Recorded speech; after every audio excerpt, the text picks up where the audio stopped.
Now here we get to the article we learn some further things. And this again, thank you so much. I'm so annoyed that I waffle for so long and drag shit on so long, because thank you so much to Himera. HK Americanix, not here right now, but was here at the start, because all of this was in Dutch. And they said they'd do it, and then a day later they sent me this, and then a month and a half later I'm finally doing it.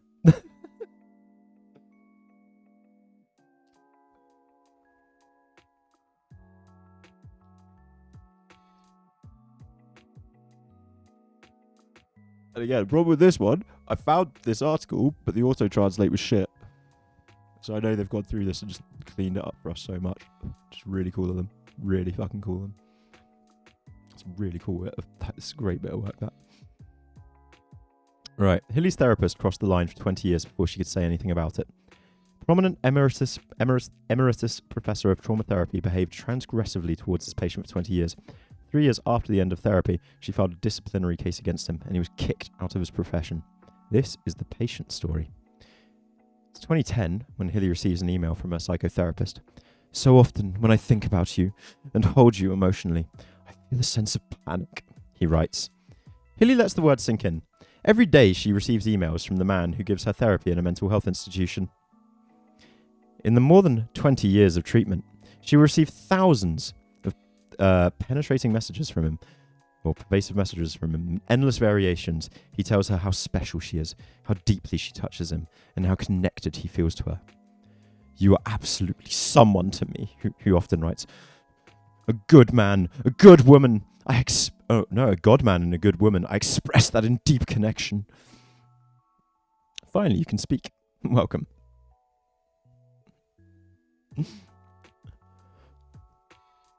He calls these words his living testimony. He also regularly lets her know that he will hold her tightly and very carefully. The longer the therapy lasts, the more uncomfortable Hilly feels, yet she keeps her mouth shut for 20 years. Until 2 months ago, then Hilly reveals to the medical disciplinary board what happened. Want to hear a joke about pizza? Wait, no, it's too cheesy. That's a dad joke and a half. Pun master, you don't disappoint. Boom. Motherfucker, right there. Respect. That's an entry and a half. Nah. Beautiful. Name checks out. Name checks out. Of course, this dude emails like a boomer. Random capitalization and everything. Did you hear the rumor about butter? I probably shouldn't spread it. Name definitely checks out. I mean, I'm not laughing. They're so terrible, but I love it. Nice. Oh no, I laughed. God damn it. He calls these words his living testimony. He also regularly lets her know that he will hold her tightly and very carefully. Sorry, we read that. Then Hilly reveals to the medical disciplinary board what happens until 2 months ago. Then she revealed what happens. The story is about the fragile dependency relationship between psychotherapists and their patients, both physically and emotionally, and about the necessity of guarding boundaries and about what can go wrong if those boundaries are not respected by the therapist. It is also about how powerless clients can be in the private setting of the consulting room.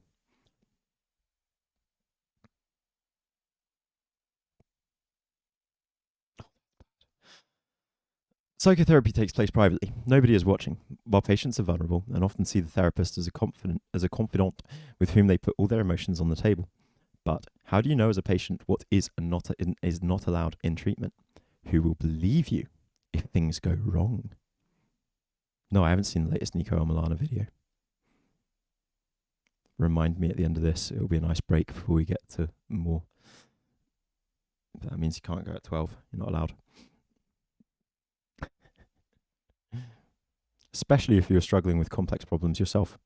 Transgressive behaviours occur in all sectors of healthcare. Care providers are not allowed to penetrate further into the privacy of the patient than is strictly necessary for the treatment, but these limits are stated in every professional code, in all rules of conduct. However, occasionally things go wrong. I can't die. That wasn't a pun. No, you've combo broke yourself. I'm afraid you are unstoppable now. because that wasn't a pun. That was just bad. No. Failed.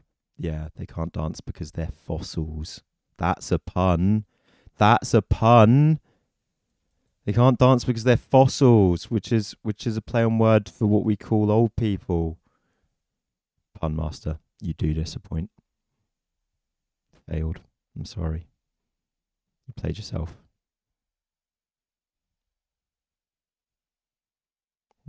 No. What do you call an Irish spider? Drunk. Because it's Irish. They're always drunk. Cries. No, I think I just did the racism. You don't have to go, but you did combo break yourself. I'm sorry. You know what makes me smile? Face muscles. That's dumb. Oh my god. Right, guys, stop it. What do you call a spider with no eyes? Trip. I hate you. I hate all of you now. Look what you've started. Look what you've started. Oh my god. The approximately 300 cases that are declared well-founded by the disciplinary committee every year, about 10% contain transgressive behaviour, say Emeritus Professor of Health Law Jop Huben. That number is not decreasing. He affiliated with a law firm, and he is a chairman of the disciplinary committee that handles complaints about psychologists and is an expert in the field of disciplinary law. Remarkably, many of the disciplinary cases concerning transgressive behaviour in recent years have taken place in the world of mental health. This year, for example, a psychiatrist had to stop working for 6 months because he had engaged a patient as a bailiff. A psychotherapist was also kicked out of his profession after sending 30,000 sex apps and private photos to a patient.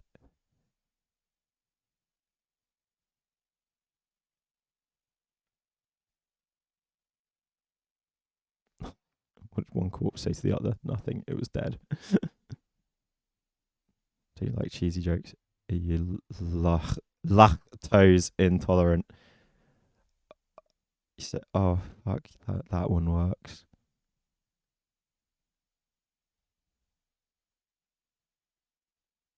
Well, that's 4 letters, sometimes 9 letters, but never 5 letters. I don't know. Jabba the Hutt ate a baby Wookiee. He said it was a little chewy. That's a pun. And Star Wars nerd. Beautiful, beautiful. 30,000 sex messages and private photos to a patient. Another 77-year-old psychiatrist was banned from working after intimate dates with patients at a hotel. So, you know how we keep saying it's all these creepy old male psychiatrists that you got to watch out for? Well, it seems that that's not just an opinion of mine. It seems that's actually a legal fact and an opinion espoused by one of the top lawyer emeritus professors of health law in Holland. God damn. What has 4 letters? Sometimes 9 letters, but never. That's a statement, not a question. Right. I don't get it. Has 4 letters, yeah. What does have 4 letters? Oh, some. But never. Oh, I get it at last. Fuck you! That's good. That's good. Oh, the Padia. That's a really good one. Did you wake up Lady Gaga poker face? Oh, dad joke. Strong dad joke, though. What did the man walked into a bar? Ouch. That's that level, you know. That's that level.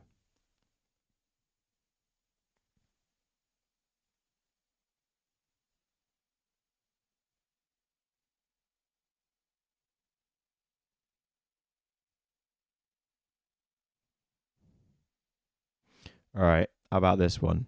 A man had 30 chickens and he ate 5 cows. How many did he have left? Oh, I said it wrong already. A man had 30 chickens and ate 5 cows. No, I said it wrong again. Man had 30 chickens and 8 cows. How many did he have? Man had 30 chickens and 8 cows. How many did he have left? Oh, I said it wrong, so it's already failed, so I'm going to shut up now. Why did the Swedish put barcodes on the side of their ships? To Scandinavian. Oh, fire! Also, Snaily needs a Discord link. No, I haven't got someone else's teeth in. Have I got someone else's teeth in? No.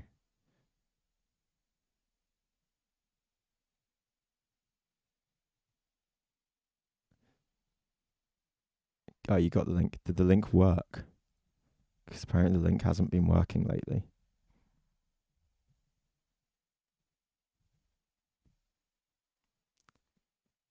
Anyway, continuing on. What's the government's best kept secret? I don't know. I still don't get the teeth one. Oh.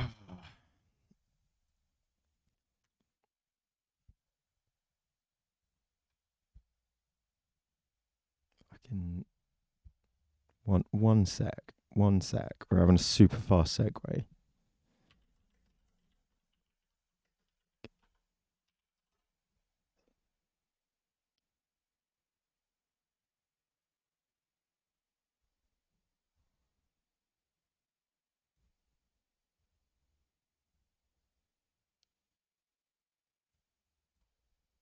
Right, I was saying the joke. I was saying the joke completely wrong.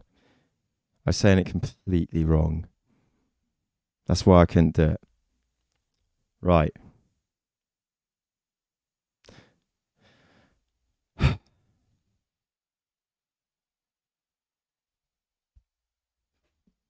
Right.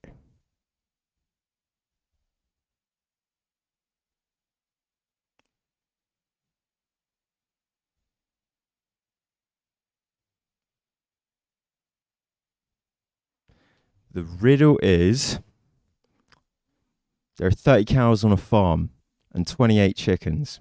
How many did it? That's the fucking riddle. 30 cows on a farm and 28 chickens. How many did it?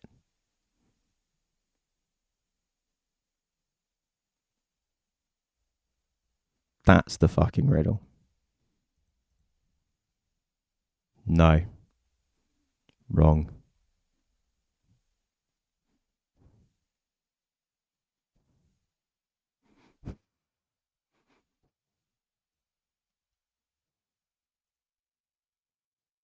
Such a classic video, this. Good old sexist Daily Mail. 30 cows in a field. Yeah. 28 chickens. Oh no, this isn't the one. How many did This isn't the classic one. There's a better one. But didn't? How many did what? No. 30 cows in a stopper, please. no, this isn't the one. 30 There's cows. a much better video of this. That's fucking hilarious.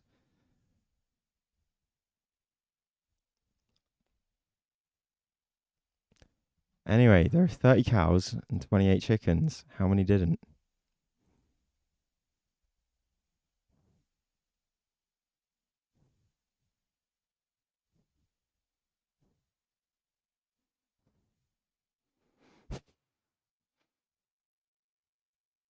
They accidentally got someone else's teeth in. Yeah, my grandparents. Oh, yeah, you got someone else's teeth in. Such a grandparent thing. 30 cows and 28 chickens. How many didn't? Nobody said the answer yet. There are 30 cows and 28 chickens. How many didn't?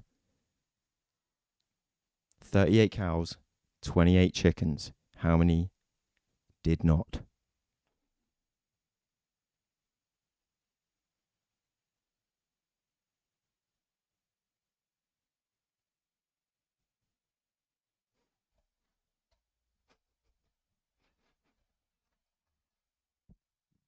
No.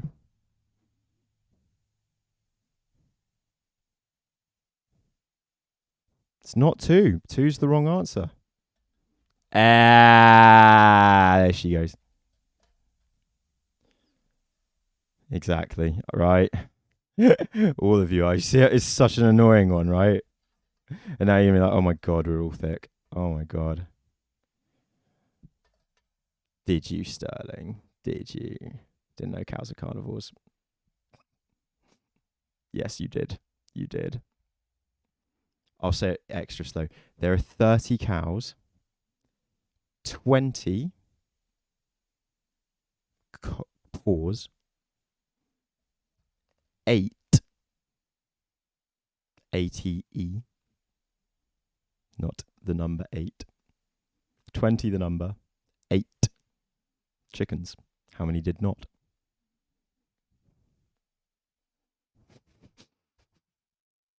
Fucking cunt question, right? There are 30 cows, 28 and it's that's why I was annoyed at myself saying it wrong at first, because it's so easy and perfect. It's a really good one to get people with. It's really funny when somebody else knows the gag and two of you can laugh at one person together. It's really fun, trust me. Because everybody takes a while with it. 30 cows, 28 chickens. How many didn't? How many didn't what? How many didn't what? Literally had my mate screaming at me one day, like, how many didn't? Didn't fucking what, Pete? I was just like, 30 cows, 28 chicken. How many didn't?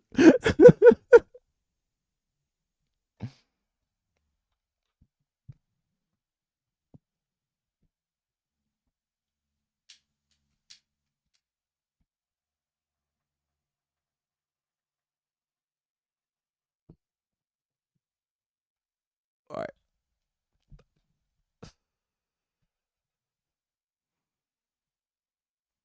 Christian Halber, however, chairman of the NVP, the Professional Association for Psychotherapists, does not think there are more problems in her field, despite there clearly being more. Every case is one too many. Whether patients have a physical or psychological illness, they are in a dependency relationship. Yeah, but not a oh my God. Huben, on the other hand, thinks that psychotherapy carries more risks than ordinary medical care. Just like I think. This literally, I'm so happy, even if he's in Holland and doesn't speak English, that there is somebody who is a fucking emeritus professor of law, of medical law, health law, espousing what I've been espousing for the last year. That's good news, at least. It's very concerning that the chairman of the Professional Association for Psychotherapists, concerning and also obvious, that chairman doesn't give a shit, doesn't think so.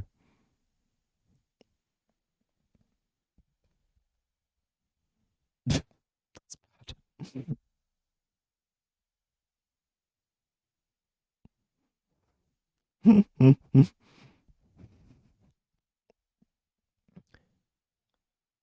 How often things go wrong in psychotherapy is difficult to say.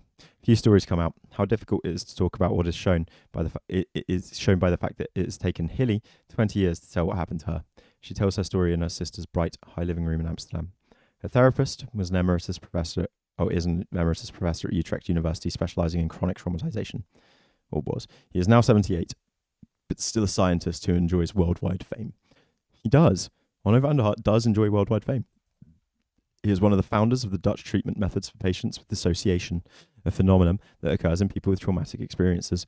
Many Dutch trauma centres work according to this method, and many English and American ones too. The emeritus professor wrote various standard works, won awards, and was president of the International Professional Association for a year. He was president of the ISSTD just after Remy Akron sat on the board at the same time. For his merits, he received the Royal Honour in 2011, equivalent of our knighthood. And again, interestingly, one of his friends, Sue Livingston, has been given a Royal Honour, not a knighthood, but I think an OBE or something. No, she was on the Queen's Speech or something. Some kind of I don't know. She got some credit. Until very recently, he published in scientific journals, gave lectures at conferences, worked on treatment guidelines, gave courses to psychotherapists, and was consultant to a psychotherapy practice. His career was successful, but meanwhile, hardly anyone knew what had happened to one of his clients for 20 years. And if he was 78 in 2015, and we know he's still working, motherfucker's 84 years old, and still trying to practice, he's actually Emperor Palpatine. Actually, some weird Sidious clone. I'm not reading out any more of these puns. They're hurting me. They're hurting my brain.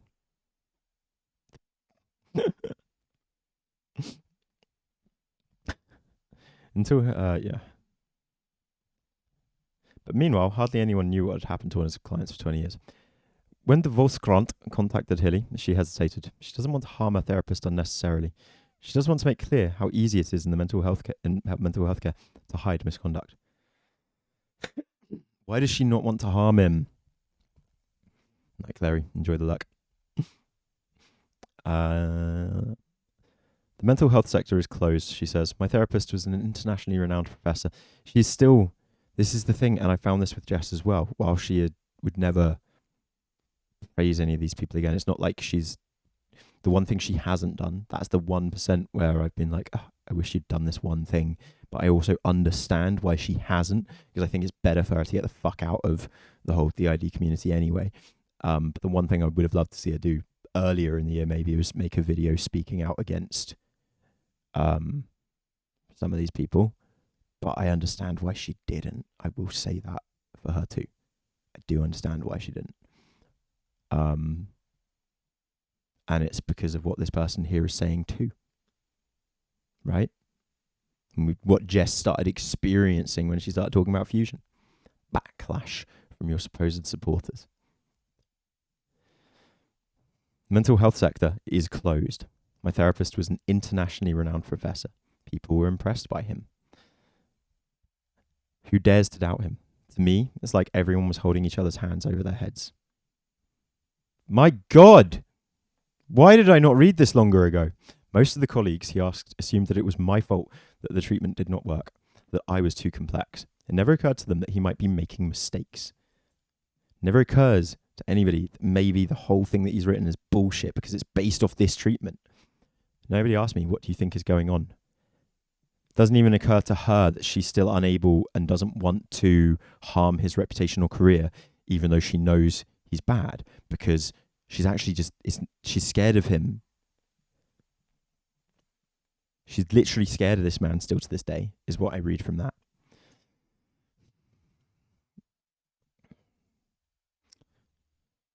Nobody ever asked me, what do you think is going on? Until she took matters into her own hands, she kept everything discussed during therapy in a thick file.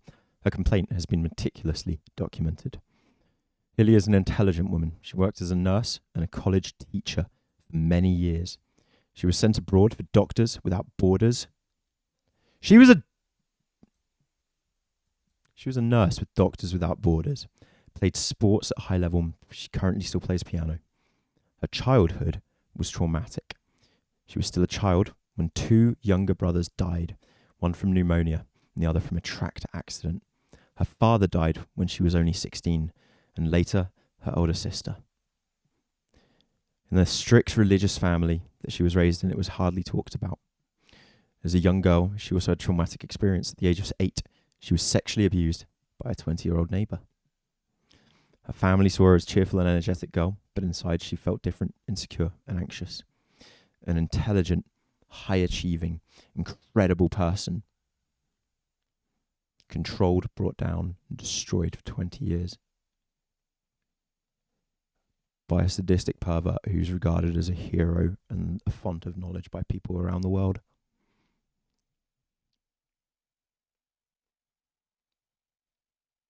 It's literally like people, for a Harvey Weinstein victim, it must be like seeing a film from his film studio coming out, every time this person sees people bigging up his works.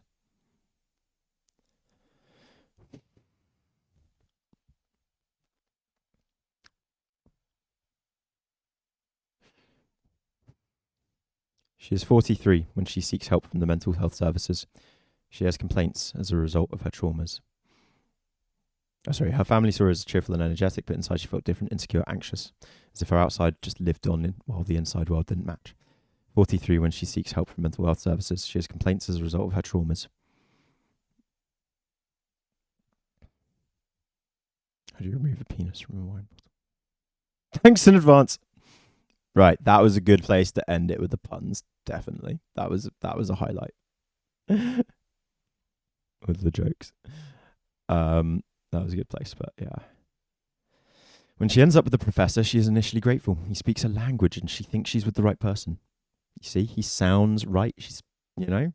I love how many of you have not spoken my language and have come here with criticisms and where we clash because it's needed.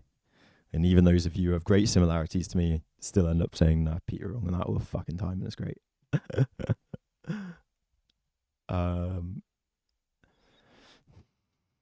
He is an expert in the field of dissociation, something that also applies to her. Dissociation occurs in people who go through traumatic experiences as children. I disagree with this rhetoric here, though. This is still based on his knowledge. The person writing this just didn't realise that.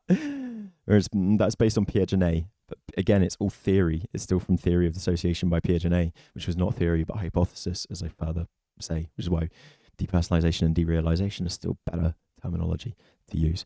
Anyway, patients become estranged from themselves, see themselves from a distance.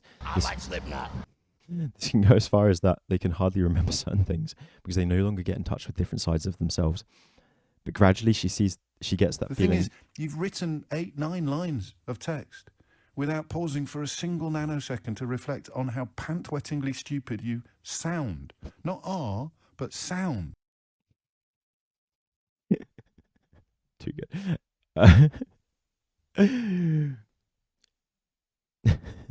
But gradually she gets the feeling that therapy is not getting started. The therapist ignores several basic requirements from the professional code. He does not prepare professional treatment plans, and he hardly ever evaluates. He also does not map her history. He hasn't gotten around to that anymore, he wrote in an email. Hilly has been in therapy with him for 16 years. Makes treatment unstructured, chaotic, and directionless. When he wrote that email, they had been in therapy for 16 years. He couldn't get around to it anymore. Makes treatment unstructured, chaotic, and directionless, she says, yet she remains loyal. I thought for a long time that this was apparently the therapy he described in his books. He doesn't ask follow-up questions, she says. For example, when I told about the death of my sister, he would sympathetically say, gosh, yes, how bad. But he didn't unravel my problems, didn't ask how I felt about anything, and he didn't go back to it. The sexual abuse was almost never discussed. Although the emeritus professor now informs the Volkskrant through his lawyer that he has given Hilly trauma treatment, he repeatedly admits in emails and files that it is not the case that I was able to sufficiently or at all to assist you then, and now in this intense mourning. It pains me a lot, he writes in 2011. And in 2015, we both note with dismay how little it has been about the trauma treatment. So yeah, and we know from the court hearing, he knows that he made her worse. He can defend himself to this newspaper, but in the court hearing, he ended up admitting that he made her worse. Only afterwards does it become clear what went wrong. The professor who knows so much about trauma processing turns out to have not processed his own problems. He exhibits behaviour that contradicts the content of his own books. Hilly's story is personally recognisable to him. They both have parents who are struggling with the consequences of war trauma, and he also has a lost brother. As a result, he feels so closely involved with her that he loses his professional distance. I don't think he ever... Often he would say, I'm much more preoccupied with you than you can ever imagine. I sometimes don't sleep because of it. He sometimes didn't sleep because of it, Hilly says. He admitted at the end of that his father, his mother, and his deceased brother had participated in the therapy. What? His father, his mother, and his deceased brother had participated in... He started talking about the deaths in his own family, about his conflicts with colleagues, his marital problems. I unwittingly became a witness to his fears and emotional outbursts. It was sometimes so personal that I thought, what should I do with this? What does she expect? What does he expect from me now? Do I have to go and ask about him now? His outpourings make her feel that she is important to him. I thought, gosh, he trusts me, this therapist. Sup, Slim Boy Shady? Yeah, they're still quoting his research and acting like his papers mean anything without recognizing that his theory of structural dissociation is based on her. Like, that is fucked. That frustrates me a bit, I will say, but otherwise, this is good journalism. But again, it's almost like people, they just... I don't think I'm crazy for saying what I say, where if somebody is an abusive monster to a patient and then writes a theory, a hypothesis, but calls it a theory and gets it peer reviewed by his fundy mates I don't think I'm far-reaching in saying we should ignore that. I don't think that's a reach. I really don't. And you know, it's the hill. I will die on this hill. In the words of Cringy, I will die on this hill. I will. Oh, I'll literally say that forever.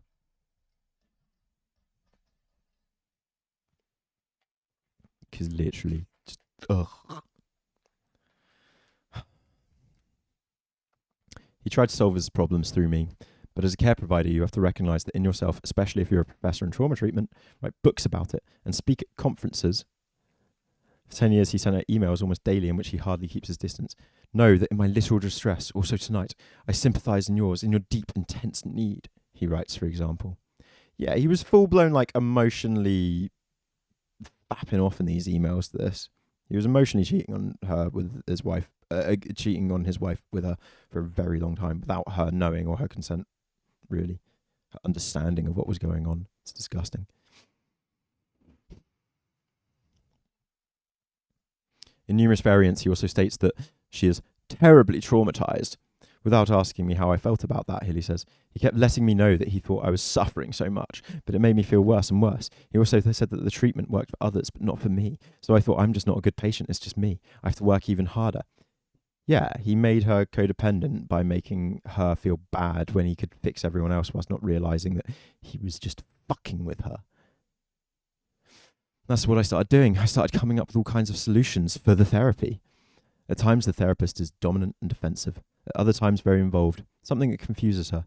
If he behaved aloof in therapy, he would call me again afterwards and say, oh, sorry, I'm so sorry, I'm so impossible. But the next session, it would happen again. Oh, it's just it's just typical abuse them to the face, then call up saying sorry, and they feel bad about it later. Fuck me. If you're going to be an abusive cunt, own it. He couldn't, because in his professional analysis, even though she had never said anything along the lines that would make him think so, his professional analysis made him think that she'd hurt herself otherwise, without him.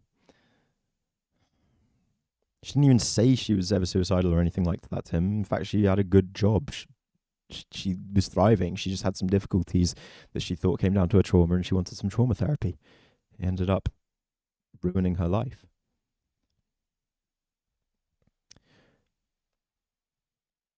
In retrospect, I think he abused me emotionally. The therapist begins to compensate for his behaviour with gifts, cards, and daily phone calls, lasting between 15 and 25 minutes. For a while, he even calls her twice a day, often from his home. The file that Hilly compiled contains a long list of his gifts, including CDs, books, and jewellery, and 224 cards with personal messages. Some cards show people hugging each other. Why didn't she leave earlier? Why didn't she stop the treatment herself? I can imagine that question, but I was stuck. Each time he gave me hope and promised that the therapy would succeed. Besides, he was a professor. Who would believe my story? Even my GP said afterwards, if you take this to another care provider, you are by definition 5-0 behind. All these years, she confides in no one. Only when the therapy has ended, she manages to reconstruct what has happened in more than 20 years, luckily keeping those records that whole time. There is another professional rule that he violates. He touches her. Whilst the professional code of the Dutch Association for Psychotherapy prescribes that any physical contact between patient and therapist, except for handshake, is in principle prohibited. For the last 10 years, he would hug me. He hugged me at the end of almost every session. Then he grabbed me and spoke his living testimony. That was a ritual where he said he felt deeply, deeply connected to me. So before her leaving, he'd give her a hug and then grab her, embrace her, and talk about how she is his living testimonial. Oh! Oh!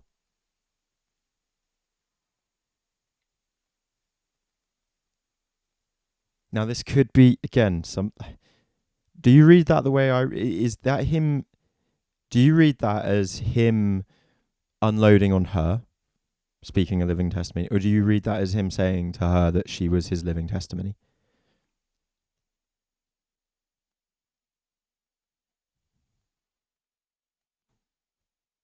A ritual where he felt deeply, deeply connected to her. Because that could basically basically is, if it's read the way I think it's read, the way I'm reading it, basically him saying that she's his living testimony, that's him saying, yeah, his theory of structural dissociation is based on his failure to treat her and is making her sicker for 20 years. Right? He didn't ask her if she wants to be touched by him. She says, I often felt shy about it. I didn't know what else to do, though. She asks him several times whether what he is doing is allowed in therapy. He said it was absolutely allowed. In fact, he always acted like it was normal, as if I was the crazy one to doubt it. Either way, it's awful, right? But one way, it's slightly more, well, incriminating anyway. She doesn't talk to anyone about it. To the disciplinary judge, the therapist will later admit that he hugged her because ending the therapy sessions was difficult. He wanted to show her that he was there for her, to comfort her. He admits that he should not have done it this way. During the last 3 years of treatment, there are 2 to 3 treatment sessions per week, sometimes lasting 5.5 hours at a time. Tensions sometimes run high, partly because he increasingly brings up his private problems. During that time, he regularly visits her home for therapy. During one of these home visits, he is rushed and restless. Hilly says, half an hour before time, he began to look at his watch continuously. He said he had to go home or else he would get in trouble. He became more and more tense. In fact, he no longer heard what I said, because his wife at this point was accusing him of cheating on her, most likely. He then gets up, she says. I got emotional because this wasn't the first time. Views differ about what happens next. But Hilly says, I gave him a push and then he grabbed me from behind. We fell over. He fell on top of me. The former therapist says she started pulling at him, then tripped over the leg of the piano as he was pulled along. But the point is, during this fall that occurred, because this disgusting monster had been inflicting this upon a patient of his, she breaks her wrist.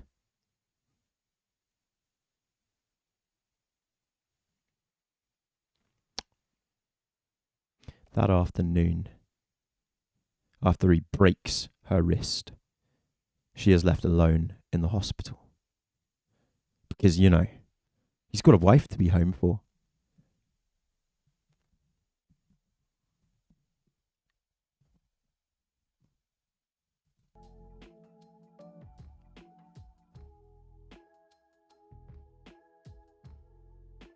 That is not a guilty cheating man emotionally cheating on his wife with a woman 30 years younger than him.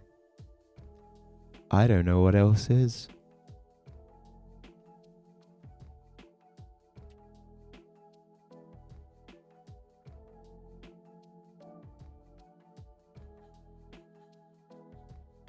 The amount of blame she still holds for herself shows the power of his abuse.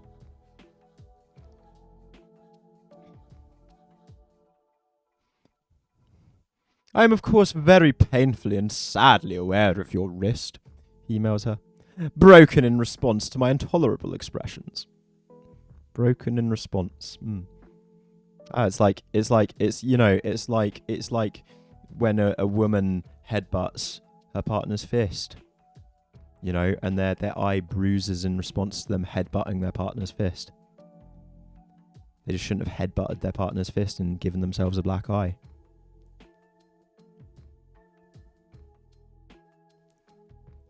But out of shame and loyalty, because she's in an abusive relationship at that point, she doesn't tell anyone the true reason for the break. My God, this makes me feel sick. It makes me feel sick at myself for things that I'm not going to talk about right now, but I've talked about in the past, and it does. This is an abusive monster. It's disturbing that an emeritus professor and trainer, standard bearer of the profession, sets aside the essential rules of professional practice. At least I was just a fucking human being. Dumbass prick that I was.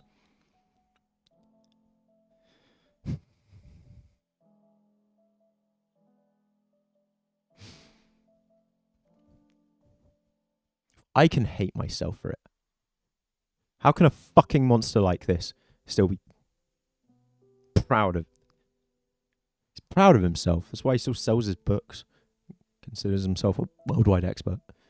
He'd be going out of the way to get himself debunked, like Matey did with his, the guy who came up with the whole alpha wolf theory. He then went back and studied some other wolves. Catch you later, though. Fair enough. Don't blame me, buddy. Mine too. Mine too.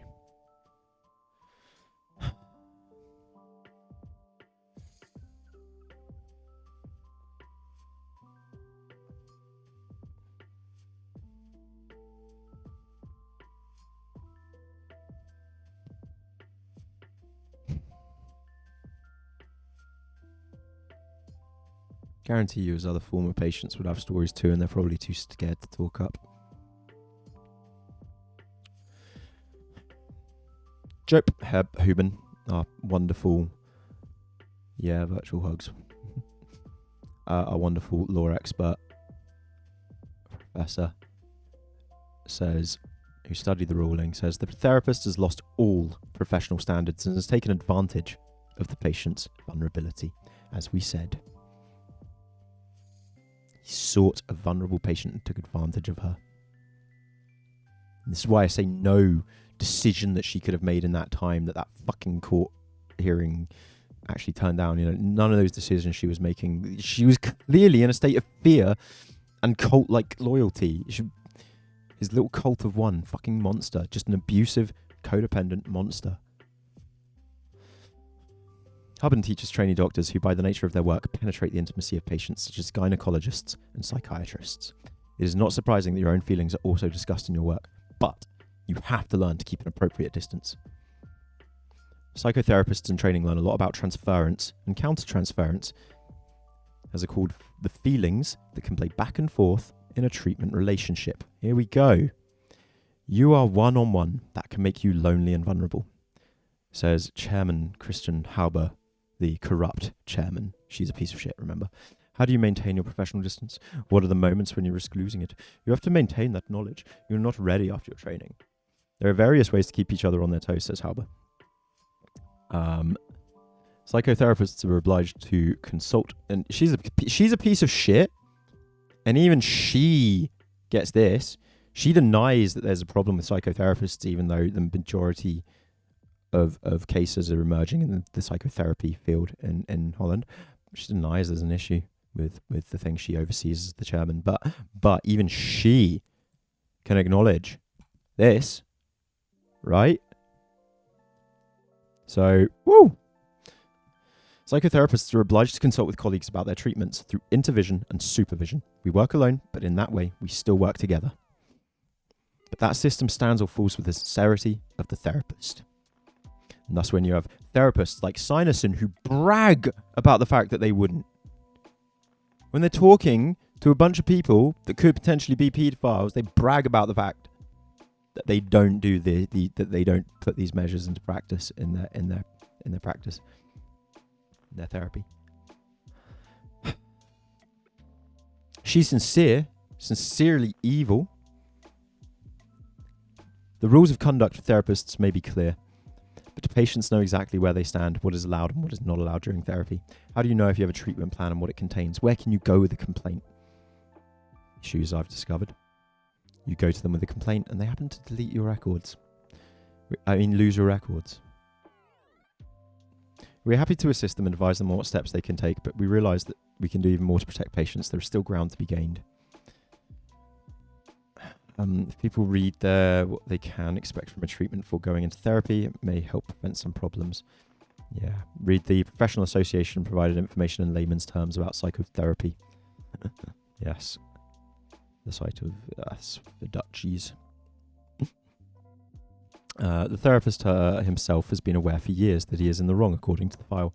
In several emails, he wrote to her, wrote to Hilly, what an awful pain he caused her, that he has pushed her to the limit, and that he fails as a therapist. That there is talk of a therapy that has been harming her for so long. My God, he writes to her. It is terribly hard to deal with me. Me. I have made you worse. All my other patients were successes. But I failed you, and you've been my only failure ever. What do we do about this? This affects me terribly. I'm so sorry. What a guilt-tripping monster. Straight up abusive monster. Yet he also always gives hope. We will continue. We will figure it out. Welcome to chat, DB Foxy. Agreed. He got disbarred, but still technically practicing. He just can't call himself professor or doctor anymore. But Onno van der Hart is still the most well-known name, pretty much, in the field of dissociation these days, and DID and stuff.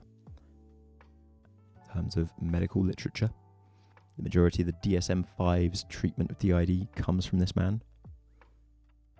This man that abused a patient for 20 years and wrote all of his literature based off of that abuse.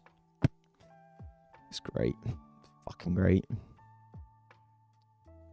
You're just terribly hard to deal with me. I love that.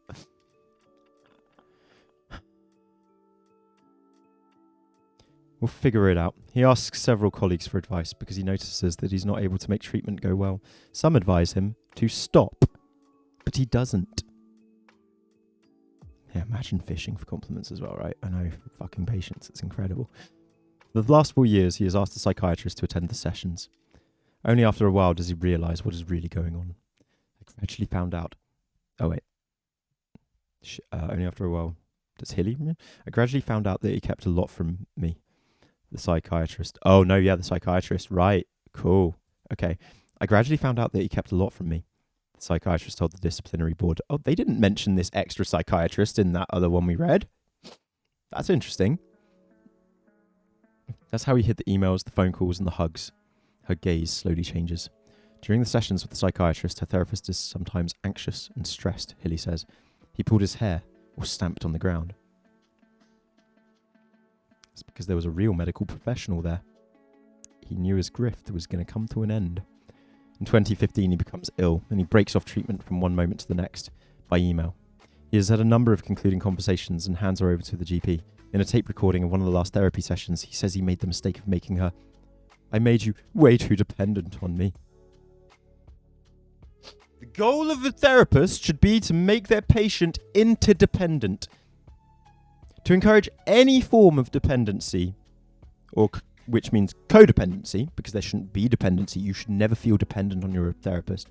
And to encourage any form of dependency is toxic. You should always be working on interdependency, the ability to act independently, interdependently.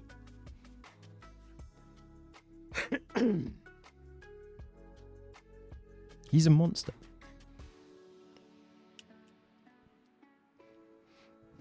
He offers her to continue for another 6 months, provided she does not file a complaint, according to the file. Hilly doesn't go into it. If you don't file a complaint, I'll keep treating you.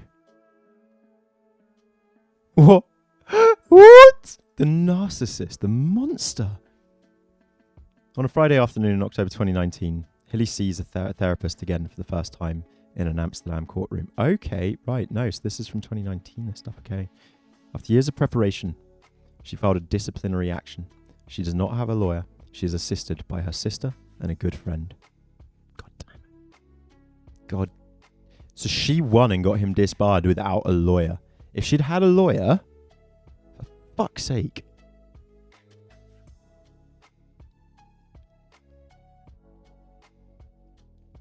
We need to raise money for this person and encourage them to, or find a lawyer who will work pro bono who wants to take this cunt down. There has to be somebody who wants to take down the malpractice monsters, the conspiracy therapists. You just need to fucking sue them in court for criminal damages, win some fucking money, and then make sure it's not settled out of court, and then nothing we say anymore after that is allegedly or anything. It's all fucking like with this. We can say all this stuff is not allegedly. It was won in a hearing, but it's not enough. Donald Trump is right about things like this. Fucking sue, motherfuckers. Sue.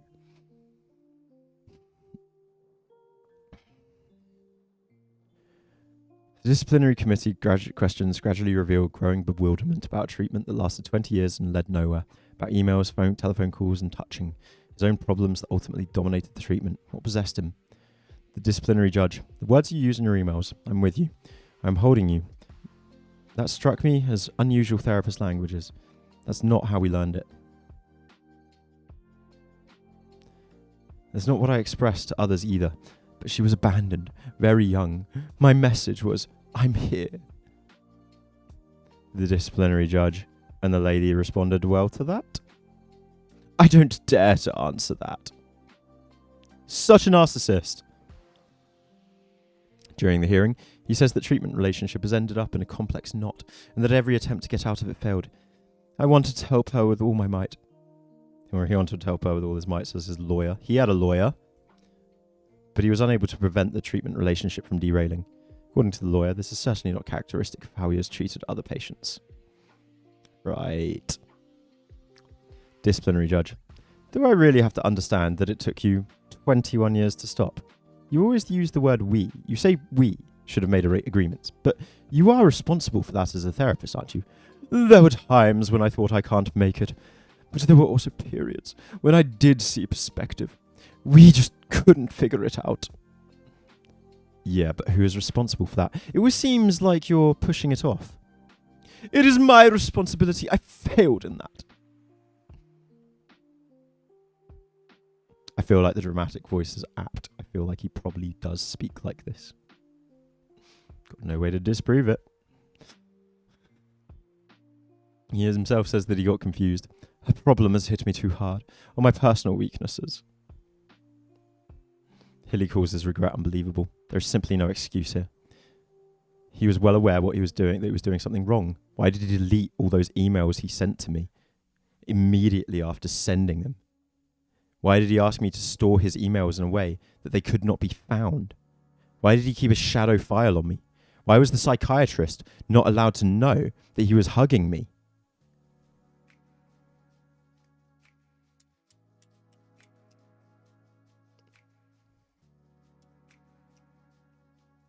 Whew. Sometimes newspaper journalism is better than official documents. Isn't that interesting? That's rare, but that's the case this time, I feel. I'm getting a better insight because it didn't mention the broken wrist incident in the court documents. It doesn't go into quite this level of detail. It stays to the letter of the law because they had a lawyer there to raise objection anytime things got emotional or personal. She had had a lawyer to fucking fight on her behalf. It's also she didn't have a lawyer, is why. I'm telling you. She'd had a good prosecution. He literally had a lawyer as to be his defendant. Such a power move in comparison. You're the world's most respected doctor in your field with your lawyer there. And she's just there with her sister and a friend. And she still won. That to me proves, beyond all shadow of a doubt, just how guilty he is.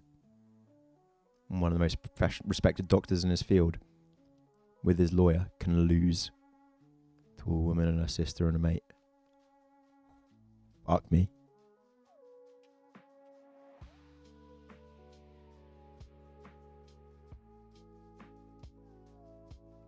They always say, don't defend yourself. But the enemy is that guilty. Whew.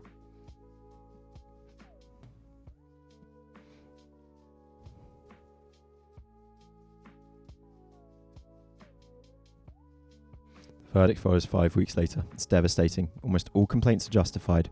The therapist may never practice his profession again.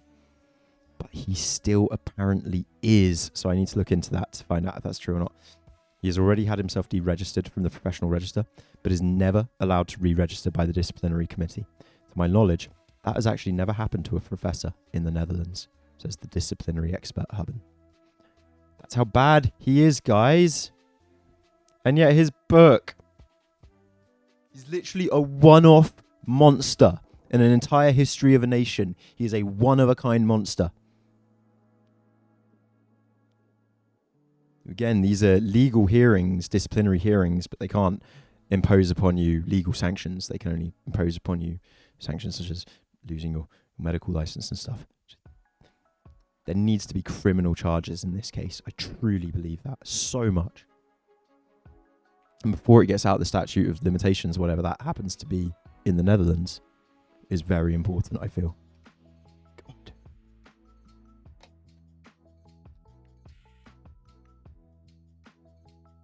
It's not, it can't end here. It can't end here. You know? Maybe I'm, you know, maybe this is how, you know, maybe I'm sure people get annoyed at me feeling this way, you know, saying to the victims of this person, no, you must not drop this. Because it's not their job to fight this. But unless you've been harmed by this man, I'm pretty sure Dutch law will be that you can't press charges unless you're a claimant. You know, you can't be a claimant on somebody else's behalf in most countries in this world. That would be chaos. I don't think there's any Western countries where you can be a claimant on somebody else's behalf. You have to be one of his victims to press criminal charges of this nature.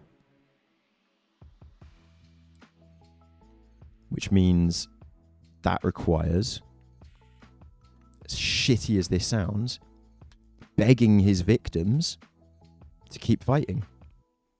And this is why so many monsters get away with it for so long. Because it's not right to ask the victims of these monsters to fight them in court. Yet we have to.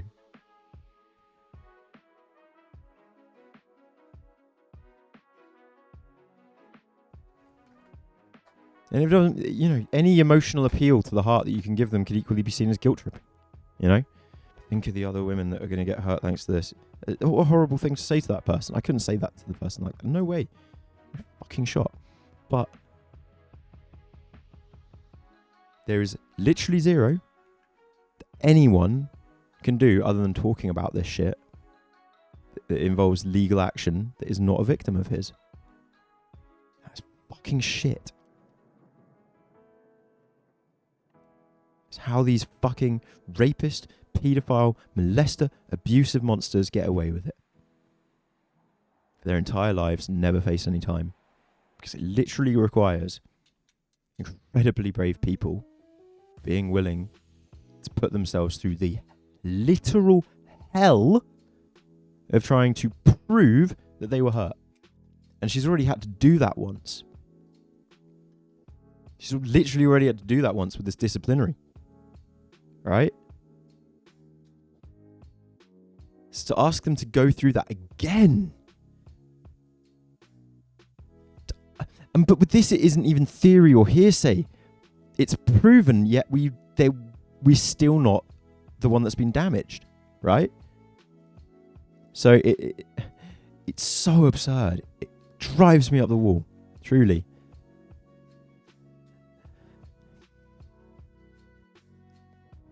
Because there's not a single iota of me that feels willing to ask a person like Hilly to say to her, you should do this. I need you to do this. I think you should do this. There's not a single part of me that could actually ever do that, ever. It's only a prayer. It's only a wish that one of these people can find that absurd amount of strength that they've already shown in surviving him and doing this, to find even more strength on top of what they've already shown. To find even more strength on top of just surviving being assaulted, surviving being abused, and press charges and prove it. I get why, you know, it's...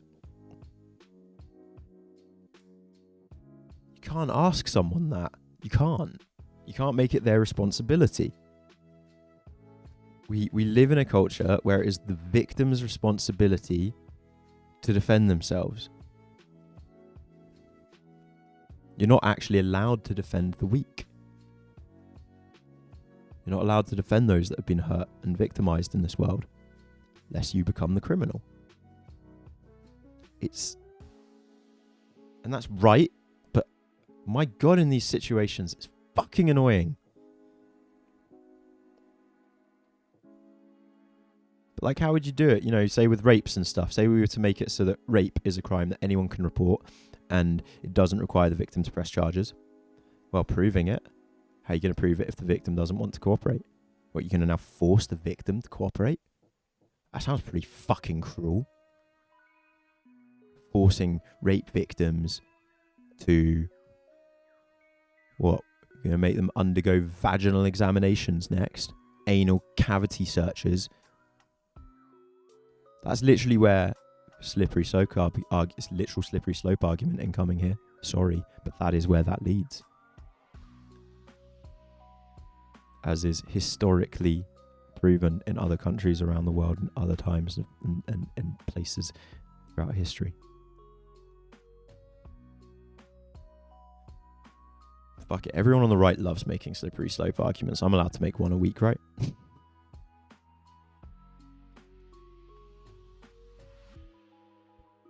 But that is, where it would lead to.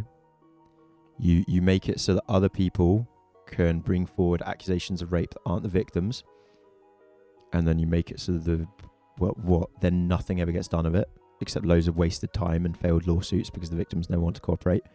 So then they make it, either they get rid of it, or they make it so either they waste lots of money and it's a failure, or they make it so the victims have to cooperate. And then we're living in a society where we are inflicting punishment. And exactly, I make this argument using knowledge of things like the Hampstead case, Hoaxstead, where those children, where they were first where they were first seen by a doctor who believed in X-ray, fucking cunt ended up performing 3 barbaric anal searches on the children. Fucking paedophile scum, completely unnecessary, and formed his own opinions that they showed scarring and things that was completely natural. Actually, every other doctor that had to end up grimly viewing the photos he had taken, because on the first anal cavity search he didn't do photos, so on the second one they had to take photos. And then when they ended up reviewing, 2 searches on these children, but when they ended up reviewing the photos, other experts, they were like, what are you going on about? This completely natural sphincter, completely natural anus. This man has just performed anal inspections on 2 fucking children for no reason, because he believes in satanic ritual abuse. Fuck. Right? That's where I make this, just because it's a slippery slope argument doesn't mean it can't always be true, and that's where I make the slippery slope argument from. What we see happening to children, where we do coerce and force children to work. You're not meant to. Children should always be hearsay, basically, but in cases that involve child rape and molestation, the children witness cannot be hearsay anymore. You have to listen to them, but they have to follow, their investigations have to follow a certain standard. They have to do an ABE interview, acquiring best evidence, an ABE interview, which is a very specific form of interview. And as is so often found in these cases, that doesn't happen. Where doctors and people that shouldn't be involving themselves in this shit just decide to do things to... So that's what will happen with... we end up in a society where we force victims to come forwards, force them to comply in order to get rapists sent to jail. We end up in a society that will end up inflicting rapes upon the people trying to... We will rape the people that have already been raped. We will medically rape them in order to prove they've been raped. That is what will happen.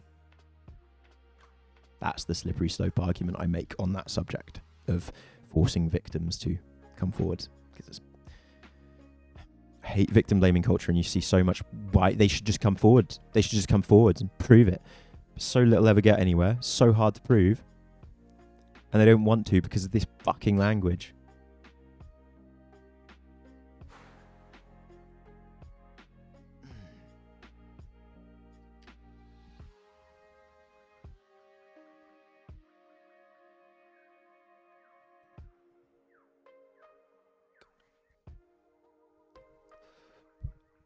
Just gonna remind everyone, we do live in a rape culture. We literally do.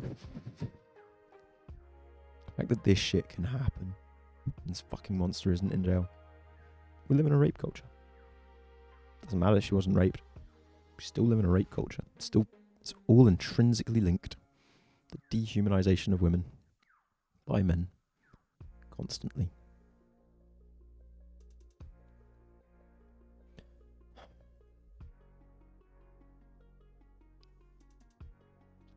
His behaviour is incomprehensible and wrote in the verdict that he violated professional standards in an unacceptable way.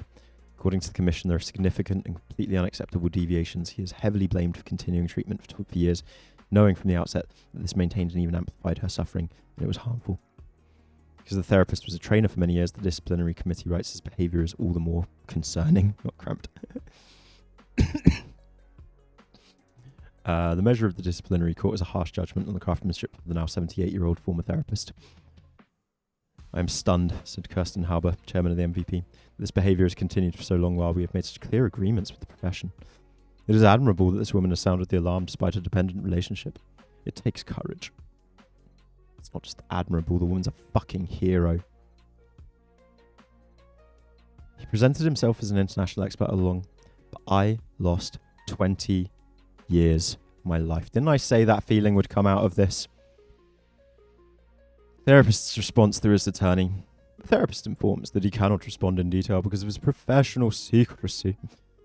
He says that he takes full responsibility for his actions, and he has also done so with the disciplinary committee. He thinks it is important that events are placed in the right context. According to the therapist, the patient had a multitude of problems and traumas that he did pay attention to. What, according to him, unfortunately has happened too little is that the traumatic memories are actually integrated so that the patient has not recovered. He says he consulted colleagues from the very beginning of psychotherapy. He was advised that he's blaming her DID. He literally is blaming her DID and trauma.